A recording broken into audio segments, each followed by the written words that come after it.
Eu chamo, então, nosso primeiro convidado, o Tônio Caetano. Ele que é vencedor do Prêmio Sesc de Literatura 2020 na categoria Contos, com o livro Terra nos Cabelos. Chamo também Caê Guimarães, vencedor do Prêmio Sesc de Literatura 2020 com o romance Encontro Você no Oitavo Round. A mediação é de Maria Fernanda Rodrigues, colunista de cultura do Estadão. Essa atividade tem o oferecimento da editora Record. Sejam bem-vindos. Olá. Olá. Boa tarde a todos, sejam todos muito bem-vindos a esse encontro com autores aqui no Flipossos. Boa tarde a gente tem aqui os dois mais recentes vencedores do Prêmio Sesc, e a ideia é conversar um pouco sobre esse novo momento da carreira deles, sobre os livros, literatura e o que mais surgir, né? O Tônio Caetano nasceu em Porto Alegre em 82, ele trabalha como servidor público municipal e é especialista em literatura brasileira pela PUC do Rio Grande do Sul. Ele já publicou contos em algumas antologias, mas Terra nos Cabelos, o melhor livro de contos entre os 666 inscritos na premiação, é o seu primeiro livro na vida. Caê Guimarães nasceu em 70, no Rio de Janeiro, mas foi criado no Espírito Santo, onde ele vive. É poeta, escritor, jornalista, redator, roteirista. Estreou na literatura em 97, com o livro Por Baixo da Pele Fria. De lá para cá ele já publicou 5 livros de poesia, conto e crônica. Encontro Você no Oitavo Round é o seu primeiro romance. E ele desbancou 692 originais inscritos no prêmio esse ano, que não é pouca coisa, né? Há 17 anos o Sesc vem revelando escritores. São nomes que surgem ali na premiação com esse original que é inscrito, né? E que continuam trilhando um caminho aí importante na literatura, e não raro a gente volta a encontrar esses autores aí nas outras premiações, aí já com autores mais veteranos e tudo mais. É um começo na carreira. Não digo tanto no caso do Caê, que já é mais experiente, mas como romancista é estreante também. Bom, esse é um grande ano para os dois, né? E seria melhor ainda, maior ainda, se não fosse tudo isso que a gente está vivendo. Primeiro você ganha o prêmio, depois esse livro é publicado pela Record e começam os eventos literários, os debates, os encontros com os leitores que o Sesc promove aí pelo país afora, né? E, no entanto, a gente está aqui, cada um na sua casa, atrás da tela, protegido, tentando sobreviver. Queria começar perguntando que gosto tem essa vitória para vocês nesse momento. Boa tarde. Boa tarde. Boa tarde. Posso começar, então?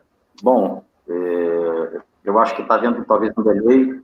Você quer começar? Começa aí, Tônio.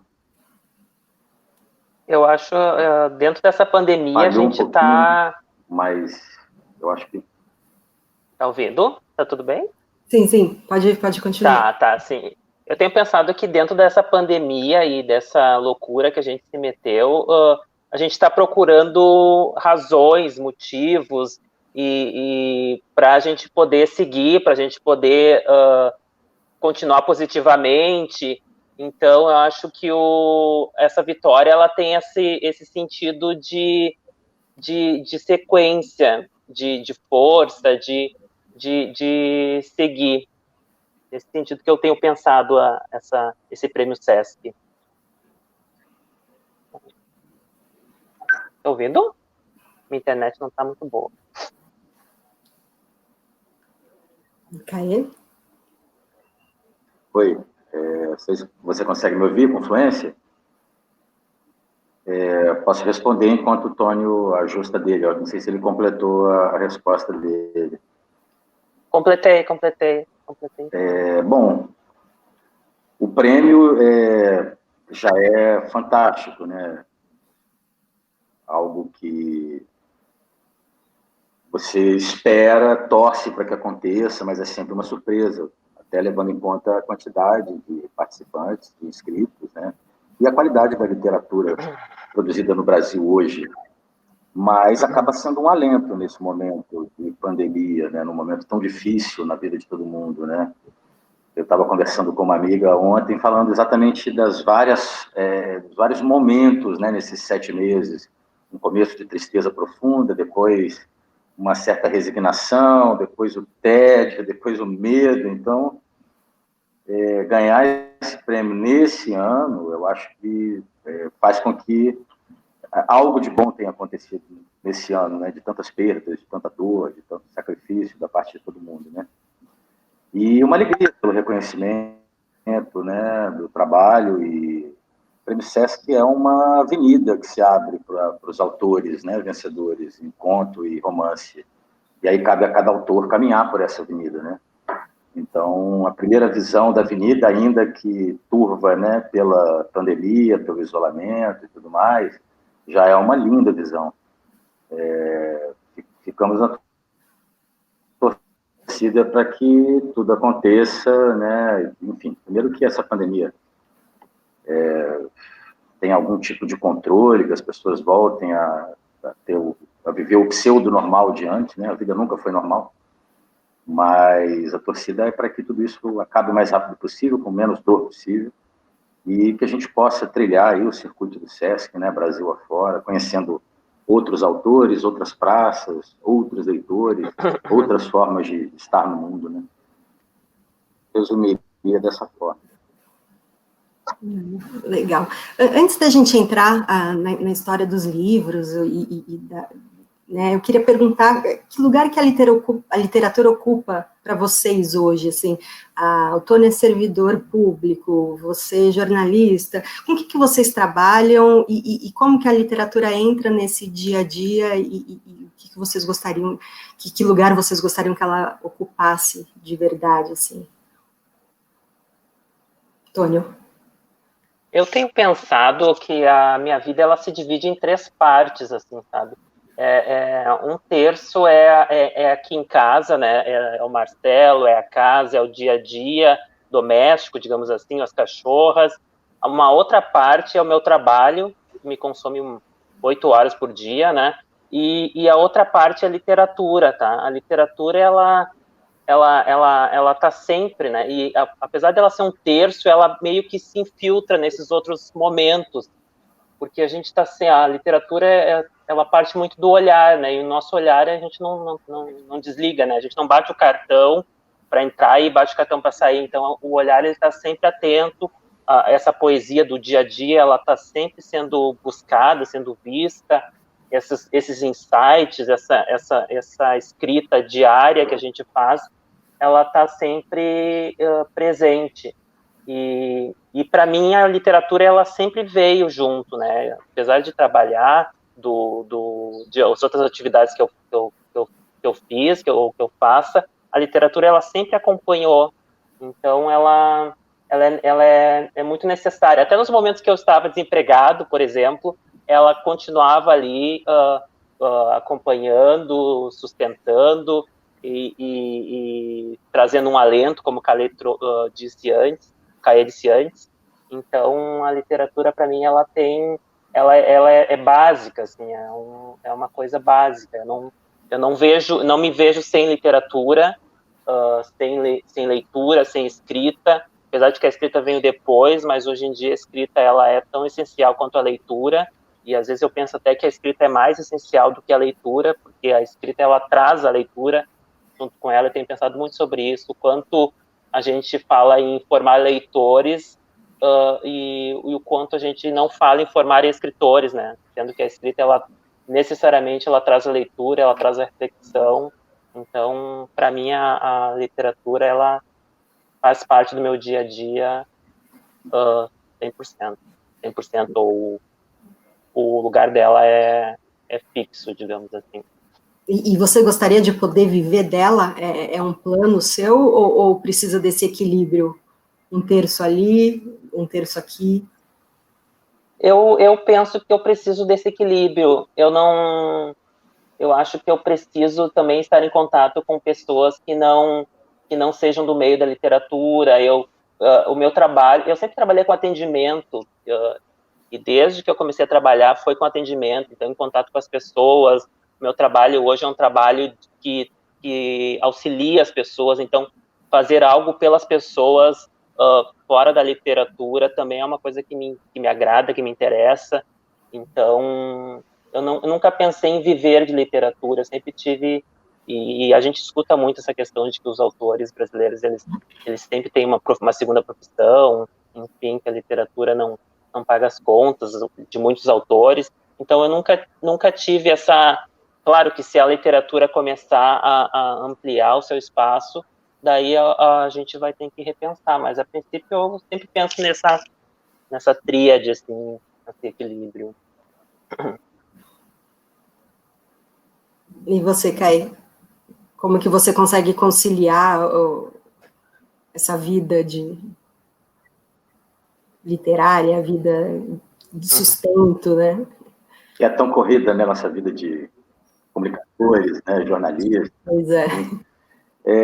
Outro dia me perguntaram isso, né, em que momento você escreve e lê? E eu brinquei, eu falei, eu vejo pouca televisão, então sobra tempo para ler e escrever. Eu concordo muito com o Tônio, assim, num dado momento, acho que eu criei uma conexão permanente, um estado permanente de observação da vida ao redor, né? Não só dos livros na estante, mas do grande livro da vida, né? Como disse Radwan Nassar, acho que no primeiro caderno de literatura do Instituto Moreira Salles, né? Esses dois olhares são muito importantes, e um escritor tem que também ter um olhar muito atento para o livro da vida, né? Para a vida que se enrola ao seu redor. É claro, a ideia, a tentativa é chegar no momento em que se possa viver tão somente de literatura. Eu também sou roteirista, e jornalista, publicitário. Quer dizer, a matéria-prima do meu trabalho é a escrita, né? Em suas variadas formas e técnicas. Mas eu acho que o essencial, para quem ainda não vive de literatura, ou pretende viver, em primeiro lugar, é ter esse estado permanente de conexão, né? E tratar isso como algo imperioso, algo que precisa ser feito. Me lembro muito do meu pai, que não chegou a ver meu primeiro livro publicado, ele morreu jovem, enfim. Mas quando ele viu o material inédito do meu primeiro livro de poesia, ele falou, isso é fundamental na sua vida, isso é imperioso na sua vida, se for, trate isso como o ar que você respira. Eu nunca esqueci dessas palavras. Então, apesar da rotina, né, de trabalho, de entregas e tudo mais, né, esse estado de conexão me mantém atado, de certa forma. De certa forma, não, me mantém atado completamente, né, ao fazer literário, enfim. Outra coisa que o Radwan falou já há algum tempo é que um escritor, ele não escreve só quando está sentado na frente de um computador ou de uma máquina de escrever, né? A gente escreve o tempo inteiro. Então, eu acredito nesse estado de conexão, dedico cada vez mais tempo à literatura e à leitura. É meu primeiro romance, né? E, enfim, já vinha tentando um romance há algum tempo, na verdade, desde que estreiei como poeta, 23 anos, a ideia de um romance já vinha me acompanhando e algumas tentativas aí abandonadas pelo caminho. Então, é isso, é um estado de conexão que, ainda que você não viva exclusivamente da literatura, te coloca em contato constante com a literatura, com a reflexão filosófica, com a interpretação do mundo que nos cerca, cada vez dando mais margem, né, a interpretações, a forjas, né, na verdade, aquela velha história do Mayakovsky, que não é um espelho que reflete, mas a forja, né, o martelo que forja, né. Então, eu penso muito nisso e acho que todo escritor, poeta, contista tem que ter dentro de si isso de forma muito, muito arraigada, sabe? Um estado permanente de observação. Eu acho que é aí que a coisa acontece. Claro, você tendo mais tempo, podendo se dedicar mais, melhor. Uhum. Você vem dessa carreira aí de 23 anos, o Tônio está começando agora. Você falou um pouquinho ali atrás, Caê, sobre essa avenida que é o Prêmio Sesc. Começar com esse prêmio ou recomeçar com esse prêmio é diferente? Faz diferença começar? É diferente, claro. E eu acho muito rico que haja essa diversidade, né? Eu fiz 50 anos agora, 25 de outubro, o Tônio é bem mais jovem, né? Então você já tem uma diferença geracional e, ao mesmo tempo, uma diferença de estrada na literatura, né? É um autor estreante, um autor que estreia em romance. Faz uma diferença brutal. Se eu não tivesse vencido o prêmio, eu continuaria. É aquela velha história de algo que é imperioso na sua vida. Né? Eu não pararia de escrever, eu não deixaria de escrever, eu não deixaria de tentar outros romances, eu ia tentar uma outra forma de publicação. Enfim, todas as que estão aí, né? As pequenas, grandes editoras, tão valentes, os editais, etc. Então faz uma diferença imensa, né? Principalmente, assim, a conexão, né? O fato de estarmos aqui agora, por exemplo, o fato de criar uma relação com uma grande editora onde a gente foi tão bem acolhido, né? Eu queria mais uma vez agradecer a Record, assim, sabe, um acolhimento sensacional, profissionalíssimo, muito carinhoso. Então a diferença existe, ela é enorme, né? Que é isso, a avenida abriu e você ganha um carro com a gasolina aditivada, né? Assim, para fazer os primeiros metros, né? Primeiras curvas. Mas não vencer o prêmio não faria com que eu parasse. E tomara que todo mundo que tentou e não ganhou incorpore isso, né? A gente precisa, de mais escritores, precisa de mais gente escrevendo. Quanto mais, melhor, mais alto sobe o sarrafo, melhor a gente vai fazer o nosso trabalho, né? Cumprir, enfim, aquilo a que a gente se destina, né, no mundo.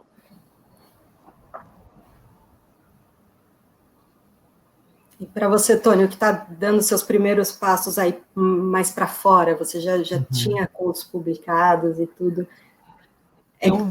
Eu vim eu comecei com a escrita muito pessoal, né? Assim, quase diário, uma coisa mais reflexiva, depois poesia. Depois eu fiz um curso de escrita criativa e entrei no conto, né? E daí ali eu mergulhei no conto. E daí eu comecei a publicar alguns contos em coletâneas. E eu vinha nesse ritmo, assim, de publicando contos em coletâneas e escrevendo os textos do Terra nos Cabelos. São textos que eu comecei em 2017, 2019 eles já estavam prontos, e essa é uma reflexão que eu tenho feito em relação ao autor iniciante, né? Qual é o momento que o autor acha que o seu texto está pronto e está bom, e que ele tem confiança de escrever num concurso, e que ele acha que ele pode escrever num concurso e ganhar um concurso, né? Tanto que eu poderia ter me inscrito no edital de 2019, mas eu achava que eles não estavam prontos ainda, eu não era um escritor que poderia ganhar o concurso, sabe? E daí 2019 foi um ano que eu segui escrevendo outros contos, e voltando aos do Terra nos Cabelos, enfim, e quando chegou no 2020, eu meio que me joguei no prêmio, né? Me inscrevi lá porque eu achava que já era a hora, digamos assim, eu estava assim, quase um mergulho ali no prêmio. E foi muito bom, assim, ter ganho, e eu concordo com o Caê, a recepção da Record, o pessoal de lá, a Thaís, a Duda, todas as pessoas que passaram a Letícia, que fez a capa, todas as pessoas foram extremamente atenciosas, extremamente corretas, assim, e a gente, como iniciante, a gente até fica, assim, pensando como a gente se coloca, né, em relação a uma editora grande, mas, no fim, eu fui muito bem tratado, muito bem recebido, me senti super em casa, agradeço muito o pessoal, tanto do Sesc quanto da Record, mas eu também penso que nem o Cauê em relação à escrita. O prêmio ele veio num momento que me deu uma projeção. Esse livro tem me trazido só alegria, mas eu penso que se eu não tivesse ganho, eu também publicaria em uma outra editora, uma editora menor, mas seguiria... eu seguiria com a literatura. A literatura, como ele disse, é imperiosa na minha vida. Ela só acrescentou com o prêmio, mas o prêmio ele não trouxe a imperiosidade para mim da literatura, digamos assim. Ela já vinha construindo o seu espaço no meu dia a dia, na minha vida, e seguiria certamente. Maravilha, vamos aos livros, então. Estou com o livro dos dois aqui. Eu tinha lido do Tônio há algumas 3 semanas, li o do Caê entre ontem e antes de ontem. Gostei muito dos 2 livros, eles são, acho que, livros muito diferentes e, ao mesmo tempo, não são, né? Os contos do Tônio são todos narrados por mulheres de diferentes idades e classes sociais. Eu acho que são mulheres que, de alguma forma, sentem uma espécie de inadequação, estão ali no limite do medo, uma encontra apoio na outra, elas se abrem, se fecham, enfim, elas seguem a vida, seguem descobrindo seus desejos, o que nos humaniza, o que nos desumaniza, enfim. O livro do Caê, Encontro Você, perdendo aqui, Encontro Você no 8º Round, é narrado por um homem, ali na casa dos 40 anos, que podia ter sido um escritor, podia ter sido um jornalista, mas que ele fez a vida lutando. Ele está prestes a encarar o último adversário,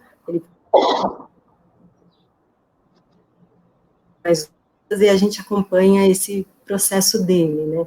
Tem a questão do corpo, da dor, da solidão, uma da letargia, movimento, vida, morte, um não lugar que ele coloca ali algumas vezes, e também uma inadequação, eu acho, e alguma redenção, enfim. Agora, eu queria entrar um pouquinho no livro de vocês, eu queria te perguntar, Tônio, por que a voz feminina?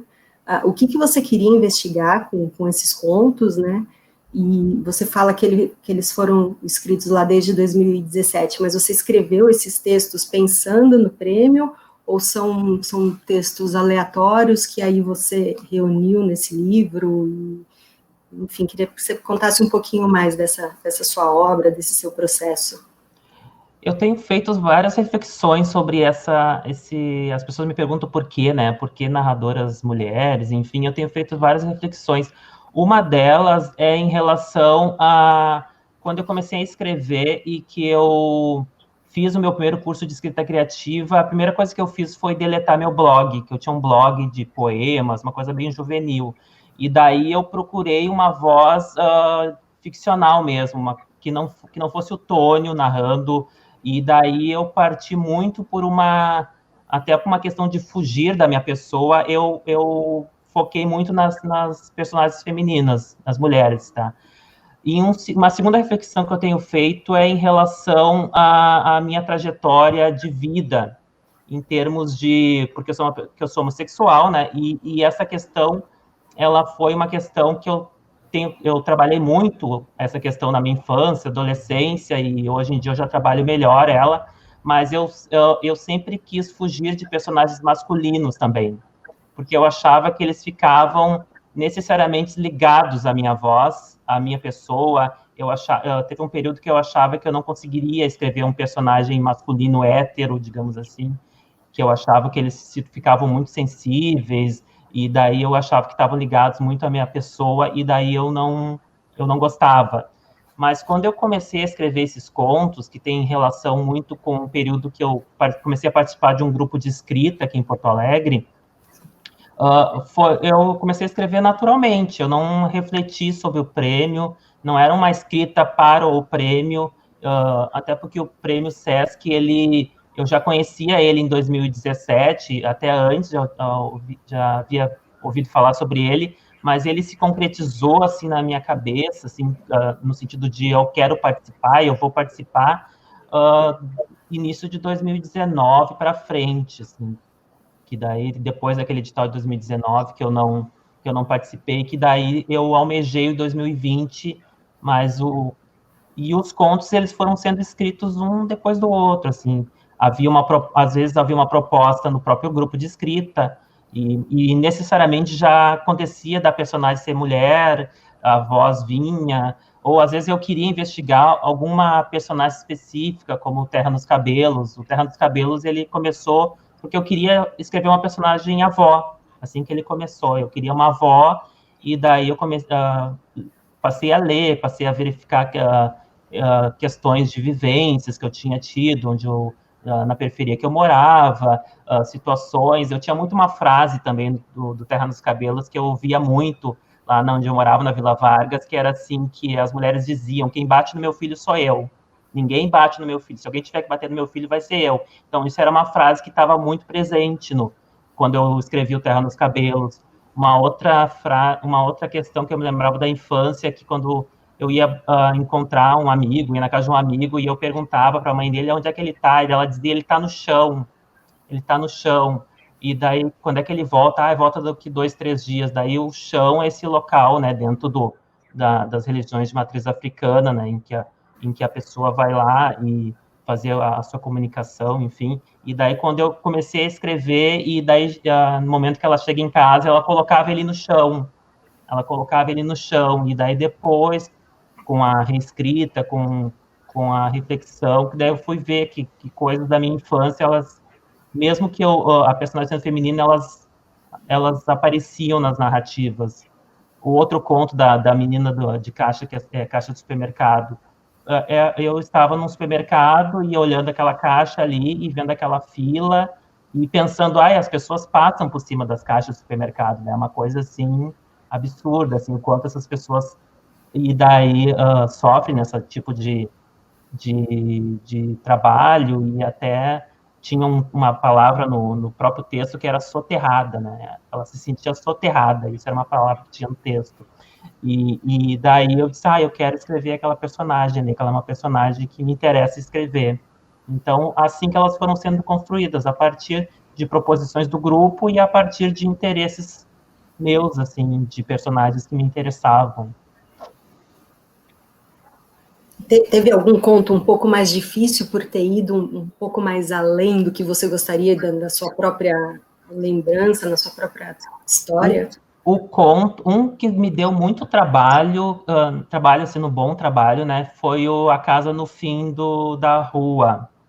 A Casa no Fim da Rua, que é um conto que eu não tenho problema, certo? Com a questão sexual, né? Mas eu tive uma preocupação de entender não como seria uma relação sexual entre duas mulheres, mas qual seria o olhar que uma mulher teria, talvez escrevendo esse tipo de relação. Qual seria, que eu tinha uma preocupação em relação qual é o olhar do escritor masculino escrevendo um conto desse tipo, em que duas mulheres fazem sexo, e qual olhar seria de um olhar que não seria, digamos, machista, de escrever esse tipo de cena, digamos assim, né? E eu fui estudar, e daí fui ler, li, eu até me esqueci o nome, eu tenho uma péssima memória, né? E eu me esqueci o nome, eu fui ler um livro de artigos sobre isso, de uma escritora, fui ver, eu vi até vídeos de youtubers falando, psicólogas, sexólogas falando sobre relações, então é um texto que me exigiu mais estudo, mas eu gosto dessa pesquisa, sabe? Eu gosto de chegar nesse entendimento do que eu estou escrevendo, e gosto de saber que eu estou escrevendo alguma coisa que vai além de mim, até. Vai além de mim, da minha visão, dos meus preconceitos, essas coisas eu gosto de ir atrás, assim, de chegar nesse ponto.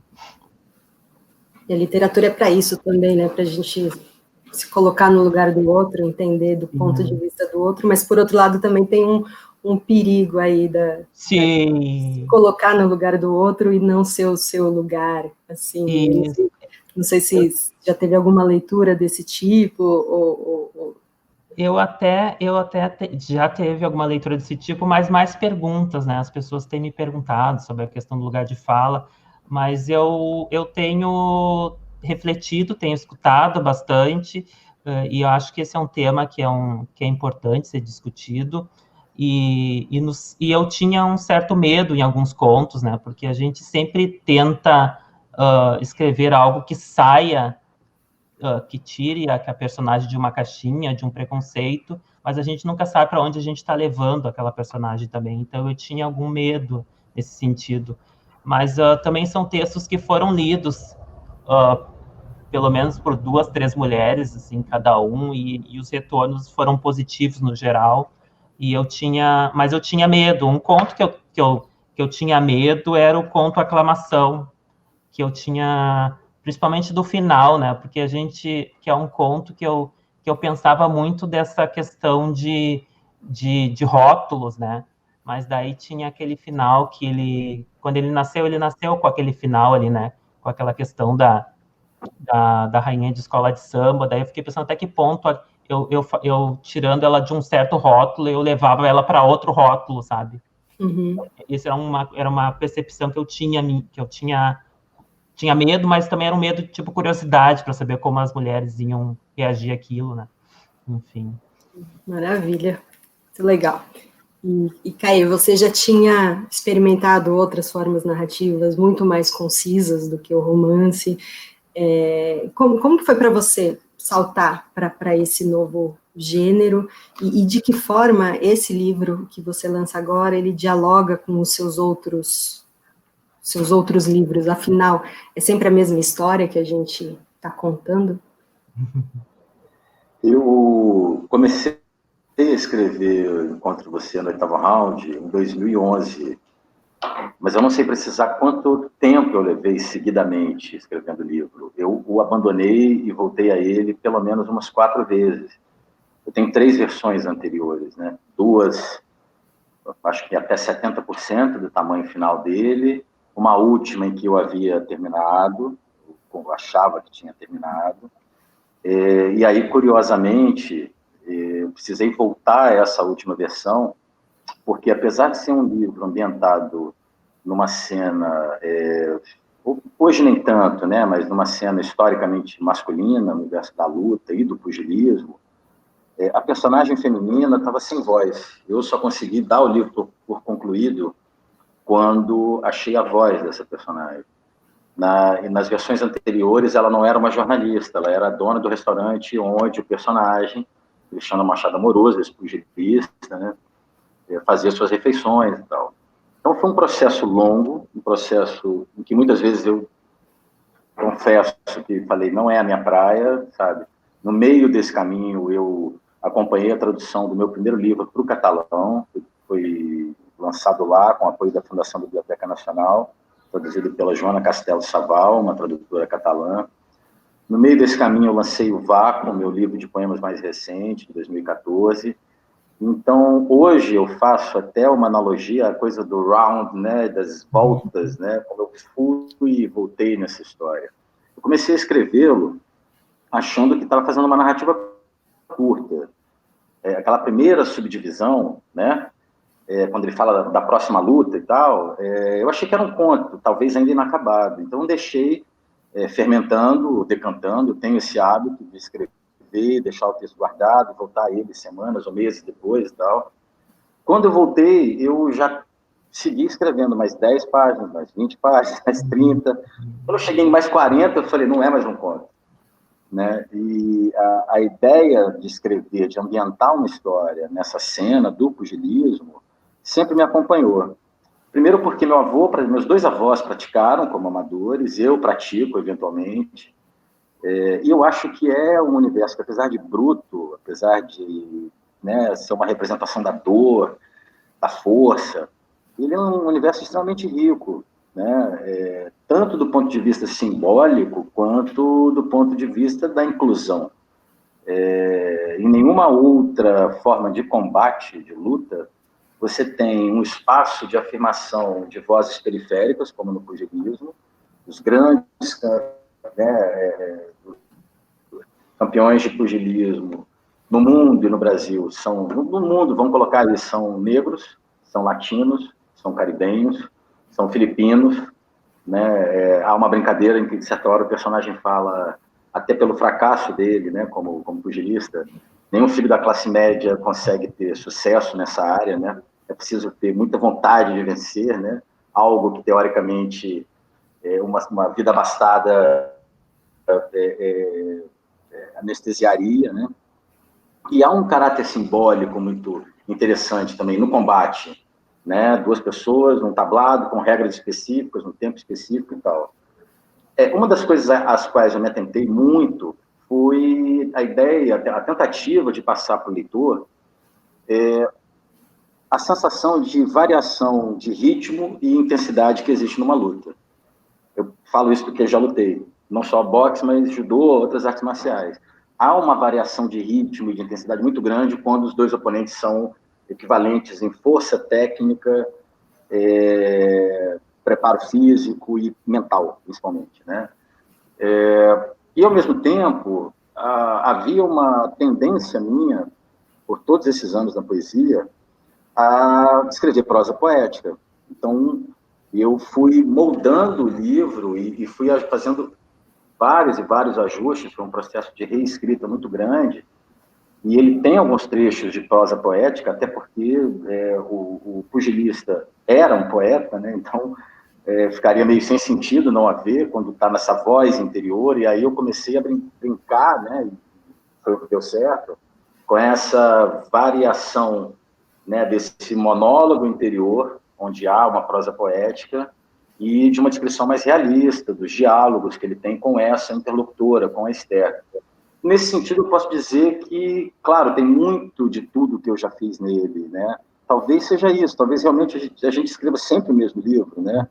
Com todas as variações. Eu sempre me preocupei, não só com esse livro, como já estou preocupado com o próximo, que eu estou começando a produzir, e nos anteriores, aquela ideia de você passar pela ponte e dinamitar essa ponte para não voltar, para não se repetir, para não ficar escravo de uma fórmula, sabe? Seria muito triste, daqui a alguns anos, eu ter outro romance e ele ser muito parecido com esse, ou ter uma ideia calcada na espinha dorsal desse.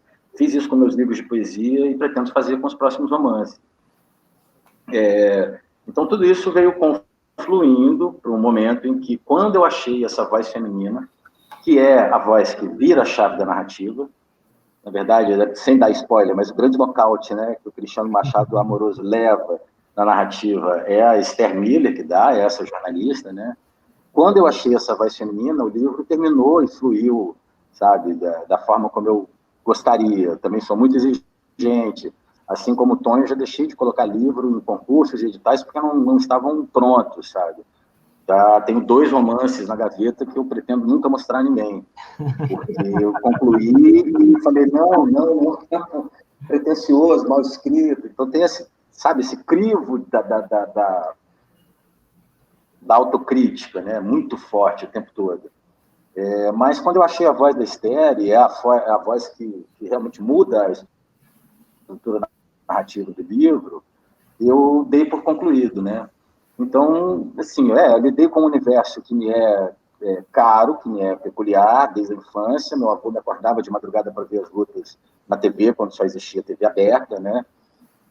Lidei com um cenário muito rico, inclusive fiz uma pesquisa e ainda não encontrei um romance ambientado no pugilismo no Brasil. É tão comum na literatura americana, na inglesa, na Argentina, o cinema nem se fala, né?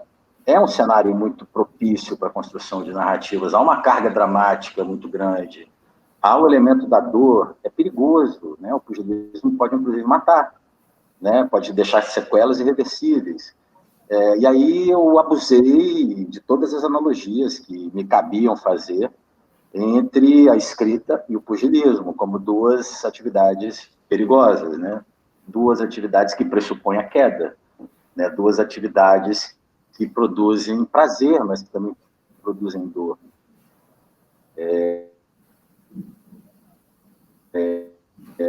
Então, e assim, uma outra coisa,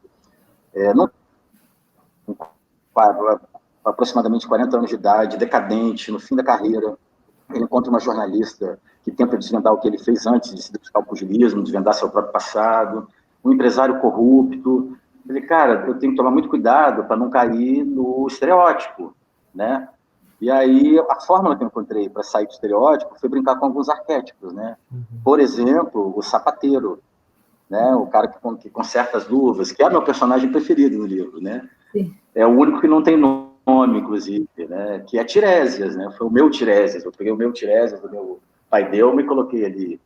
Então, teve toda essa engenharia, um olho na literatura e outro no pugilismo. Pesquisei bastante, apesar de conhecer pugilismo, revi lutas, descrever os rounds, foi um exercício sensacional, sabe? de memória desse caldeirão, né, onde há uma mistura de prosa poética com prosa realista e da minha história de vida, algumas coisas e tal, e alguns detalhes que eu coloco no livro, né. Cristiano é uma homenagem a um primo que morreu ano passado. Foi muito curioso, o meu irmão leu o livro depois de editado, ele não quis ler enquanto não estava pronta, né? Ele falou, só vou ler quando estiver no formato do livro e tal. Quando ele se deparou com o sapateiro, né, o homem que conserta as luvas, ele falou, cara, é o nosso avô.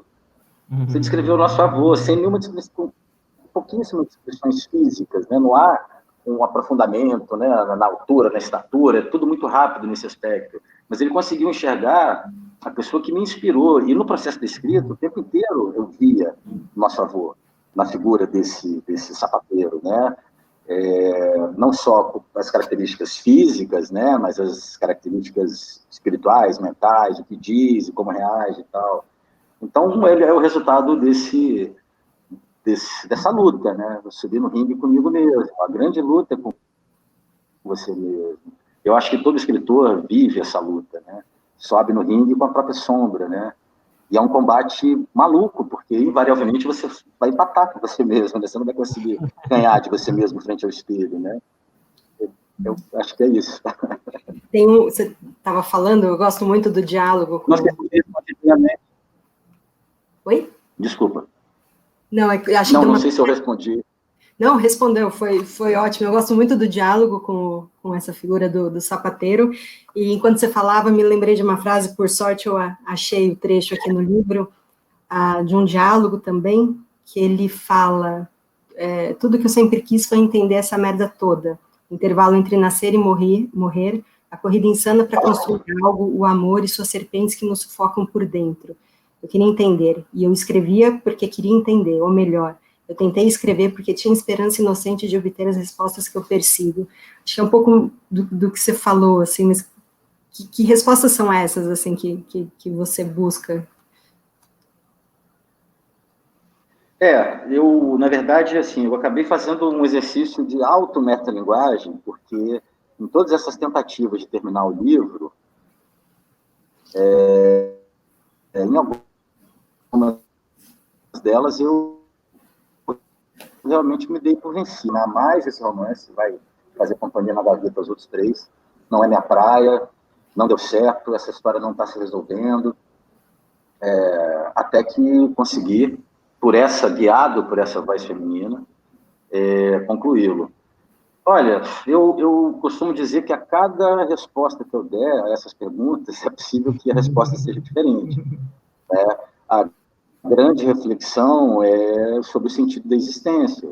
E cheguei à conclusão de que o sentido da existência é a experiência em si de estar vivo, né? Acho que o Joseph Campbell falou isso uma vez. E quando eu li isso me deu mais alento do que qualquer busca mística, religiosa que eu tenho empreendido aí ao longo da vida, sabe? Então, eu acho que o Cristiano Machado Amoroso é um personagem que se joga num universo que lhe era familiar, peculiar, mas sempre com, ainda que ele negue da maior parte da vida, é isso que ele relata inclusive no tempo em que o livro acontece, ele fica negando a literatura, ou negando a literatura como uma ferramenta para encontrar essas respostas. Ele, mais uma vez, está round and round, né, cara? Ele dá uma volta para chegar no mesmo lugar, para chegar nessa pergunta, né? Qual é o sentido, sabe? De nascer, crescer, envelhecer, ver as pessoas indo embora, conhecer gente nova, ter momentos de júbilo, a gangorra da vida, né? Sempre o júbilo e a dor, né? Um de cada lado, sabe? E a gente tentando fazer com que a distância seja a mínima possível, que a dor fique lá embaixo uma parte do tempo, né? Eu responderia de várias formas a mesma pergunta. É a tentativa de entender o sentido da existência.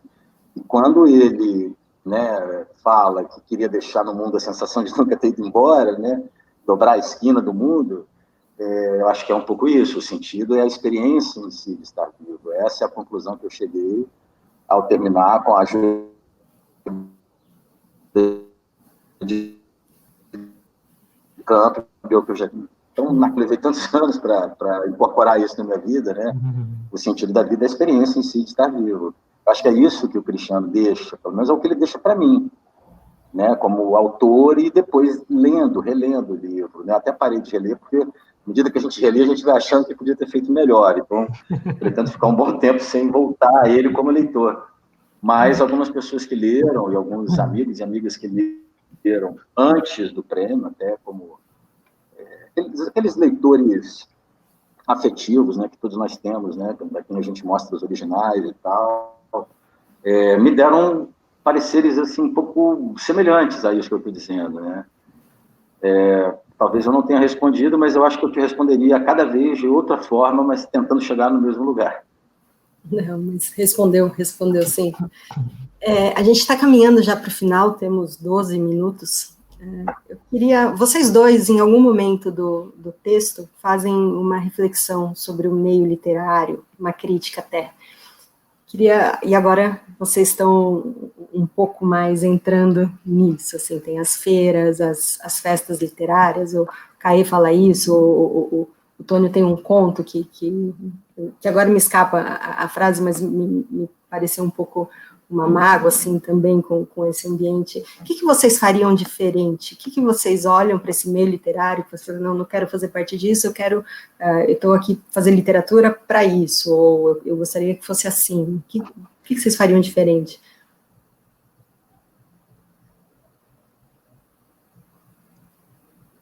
Eu acho que é uma pergunta difícil, uma pergunta ampla também, né? Aquele conto que é o Sangrando, que é um conto é um conto que eu estava num evento, e daí eu vi o autor falar aquela metáfora do sangue, e daí eu fiquei pensativo sobre aquilo, né? E eu até nem acho que é uma crítica propriamente ao meio literário nesse conto, né? Tem críticas que a gente pode fazer sobre o meio literário, enfim, mas eu não saberia dizer o que eu faria de diferente. Porque assim, a gente está sempre nesse movimento, né? E o meio literário, ele está no movimento também, ele não é algo estático, né?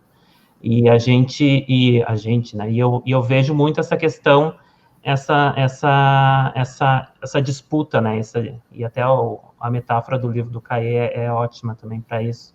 Essa luta constante, né? Em relação a forças que atuam sobre esse meio, né? E a gente fala muito hoje sobre literatura de periferia, literatura de centro, grande editora, pequena editora, independente, editora popular. Eu acho que a gente, quanto mais plural, eu gosto muito dessa questão da pluralidade, tanto de vozes, quanto de editoras, quanto de leitores, é melhor. Eu acho que se eu pudesse fazer alguma coisa, acho até difícil dizer, assim, fazer alguma coisa por um mercado tão grande, seria até um sonho enorme, né? Seria focar nessa questão da pluralidade, eu acho. Seria por aí, não sei. Não sei como seria essa luta, né? Como é que vencer uma luta assim tão grande, tão histórica também, né? Porque isso tem questões históricas aí indicadas. Talvez escrevendo sobre esses lugares que você escreve, sobre essas pessoas que você escreve, e já seja um caminho para sair do quarto do escritor, para sair da autoficção, talvez. Exato. Eu nunca quis autoficção. Até hoje eu faço uma reflexão sobre isso, né? Porque eu vejo o meu livro, no primeiro momento, como ficção. É assim que eu vejo ele. Não vejo ele como um tratado sociológico, não vejo ele nesse sentido. Eu até acho que há questões que perpassam, como a gente falou antes, lugar de fala, e outras questões que perpassam, que eu acho ok, eu acho ótimo que livros suscitem essas reflexões que são importantes, né? Quanto mais, melhor. Mas, e eu nunca quis esse lugar da autoficção, enfim.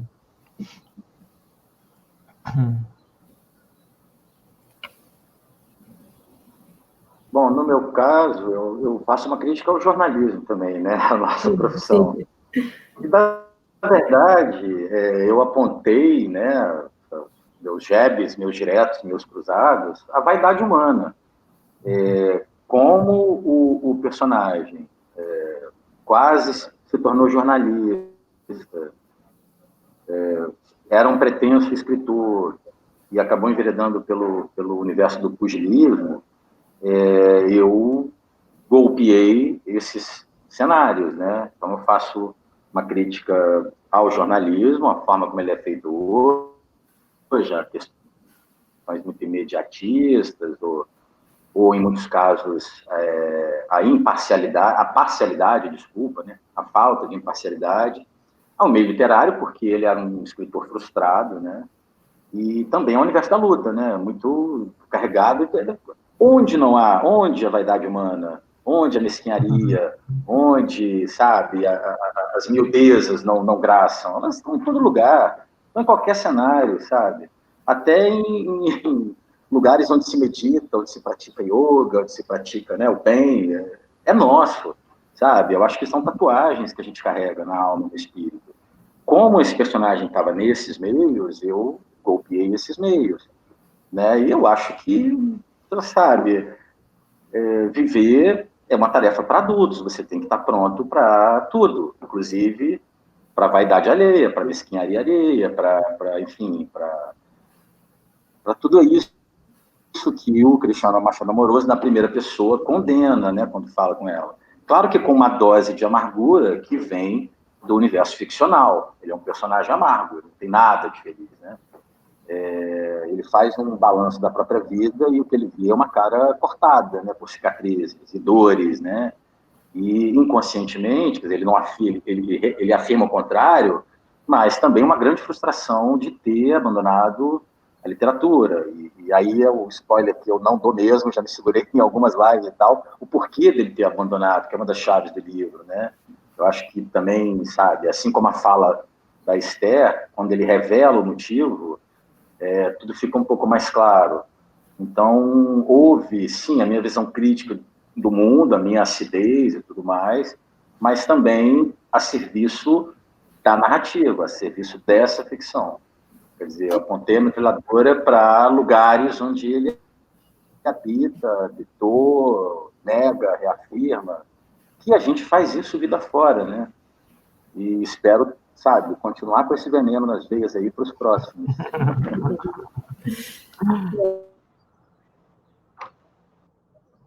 Que a gente está vivendo, desigual, enfim, ele aparece de uma certa forma no livro de vocês, assim, como cenário, ou como um comentário do Cristiano sobre um acidente, enfim, e a violência e ditadura, tudo mais, tudo isso aparece de uma certa forma. Eu queria só, para a gente encerrar, que vocês lançassem um olhar aí para isso que a gente está vivendo, que Brasil é esse e como que a gente pode sair disso, assim. Desculpa. Vai lá, Caio.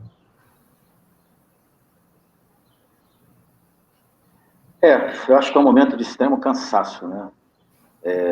Já vínhamos cansados, né, de uma luta tão constante, que gera tanta dor, tanta fadiga, né?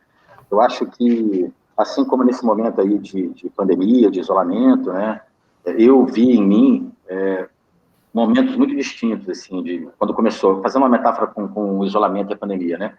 Um primeiro momento de tristeza profunda, depois uma certa resignação, depois uma euforia, de uma ilusão de que tudo acabaria logo, depois cinismo, sabe? Depois raiva, depois tudo isso junto, e daqui a pouco uma outra coisa. Então a gente vive num momento de perplexidade, né? Com tudo que está acontecendo no nosso país e com o que está acontecendo no mundo. A perplexidade é a mola da arte também, né? Eu acho que um artista não se coloque perplexo diante dos fatos, vai fazer entretenimento. É muito legal o entretenimento, e nada contra. Não é minha praia, não é o que eu me disponho a fazer. Acredito que essas angústias vão se renovar, porque a vida é cíclica, né? A gente está condenado a um eterno retorno.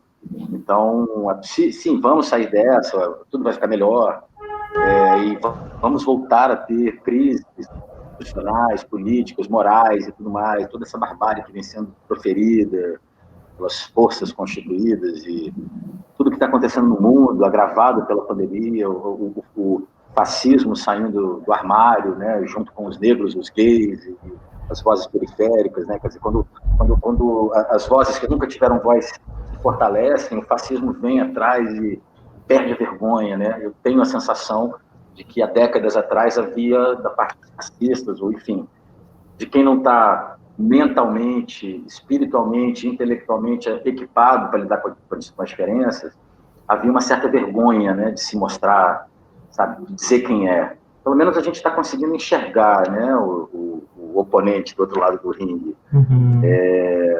Então, eu acho que é isso. O momento é de perplexidade e de luta. Eu terminei o livro, eu não volto a esse universo do futurismo. Eu dinamitei essa ponte, mas as luvas estão aqui ainda. Estou com as luvas calçadas e vou continuar lutando contra isso no meu cotidiano, na minha literatura, na minha poesia. Um dos pontos que eu gosto muito nesse livro e que eu gosto na escrita é essa questão da trajetória, tá? Isso é uma coisa que eu acho que está em todos os contos, talvez em um ou outro não está, mas na maioria está, essa questão das trajetórias. E eu tenho pensado em relação ao país, que é um país que ele nunca resolveu propriamente os seus maiores problemas, digamos, os problemas de base, né? Os problemas que a gente percebe hoje e que causa essa desigualdade e que gera esse problema todo que a gente está hoje, né? E que possibilita, inclusive, que a gente tenha um presidente como esse que a gente tem hoje, né?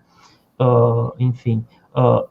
Então, eu acho que, mas ao mesmo tempo que a gente tem esse problema todo que gera até uma certa apatia de uma grande parte da população, eu também tenho prestado atenção nos pequenos movimentos, né? Os pequenos movimentos, os autores, as candidaturas que eu tenho visto hoje de vereadores, pessoas excepcionais, assim, então, esses mandatos coletivos que eu tenho visto também, que são excepcionais. Então, eu acho que tem um movimento que até ele é silencioso, que ele está vindo, né, essas questões de diversidade, essa questão da população negra, não ganhando voz, mas conseguindo projetar a sua voz, esses movimentos das mulheres também, conseguindo projetar suas vozes. Outro dia eu estava vendo lives do Mulherio das Letras, então eu acho que são movimentos que estão vindo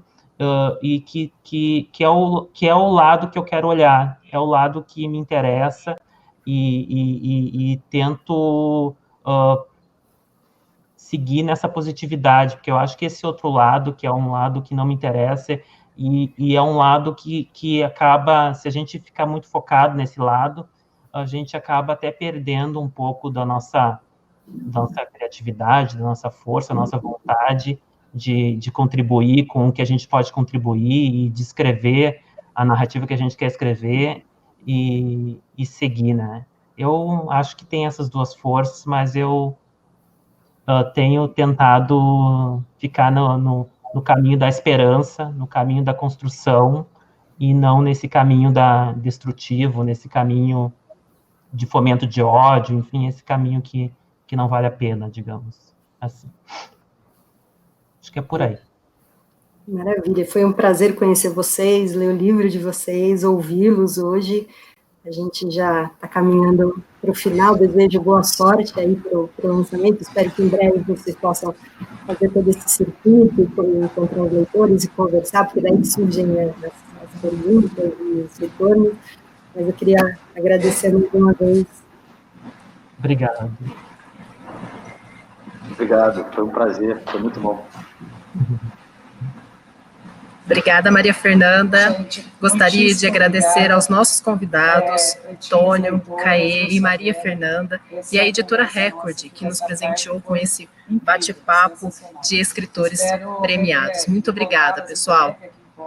Gostaria de fazer um agradecimento especial aos nossos patrocinadores, o BDMG Cultural e a Editora Sextante, a parceria cultural do Sesc Minas e do Senac Minas, ao apoio cultural da TEG Experiências Literárias, IPTV Sul de Minas e Móveis Trevisan. Agradecemos também as editoras e expositores, escritores independentes e palestrantes que estão conosco no projeto Flipostos Virtual 2020.